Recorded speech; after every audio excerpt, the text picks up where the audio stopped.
সবাইকে বাইরে যেতে বলল এবং সবাই বাইরে চলে গেল। দাদা ঘরটা ভিতর থেকে লাগিয়ে আমার কাছে এসে জিজ্ঞাসা করলো, এখন তুমি আমাকে সবটা খুলে বলো, তোমার সাথে কি হয়েছে। তখন আমি দাদাকে সবটা খুলে বললাম। তখন দাদা আমার কথা শুনে বলল, দেখলি তো, তোকে কতবার বলেছি পৃথিবীতে জিন আছে, কিন্তু তুই কোনোভাবে বিশ্বাস করতি না। তারপর দাদা বলল, যা হওয়ার হয়ে গিয়েছে, আজ রাতে আমি আসন পেতে বসবো, তুইও আমার সঙ্গে থাকবি। আমি জিনটিকে স্মরণ করব, এরপর আমি তাকে অনুরোধ করব তোর জীবন থেকে সরে যেতে, আমার সঙ্গে তুইও অনুরোধ করবি। মাঝরাতে দাদা আসন পেতে বসলো আমায় নিয়ে।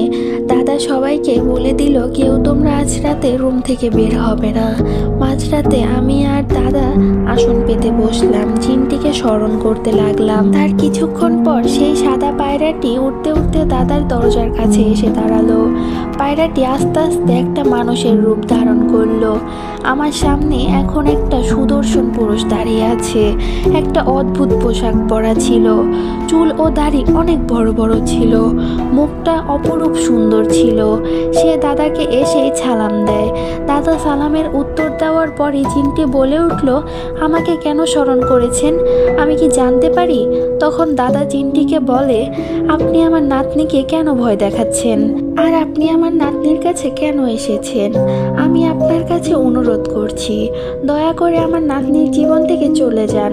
মাহিম জিন আমার দাদাকে বলে, এমনটা আপনার নাতনিকে বলতে বলেন, তাহলে আমি কথা দিচ্ছি চলে যাব, কখনো তাকে বিরক্ত করব না, আর কখনো তার কাছে আসব না।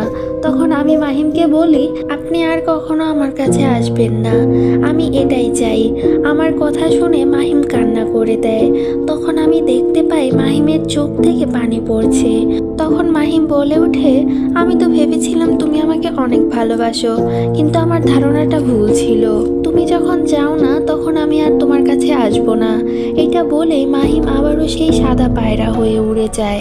মাহিম চলে যাওয়ার পরই দাদা আমার কাছে এসে বলে, জিনটি তোকে আসলে অনেক ভালোবাসতো, এখন যা হওয়ার হয়ে গিয়েছে, এখন থেকে তুই মুক্ত, আর ও তোকে বিরক্ত করবে না। পরের দিনই কলেজে যাওয়ার পর আমার বান্ধবীরা বলে, কিরে মাহিমের সাথে তোর দেখা হয়েছিল?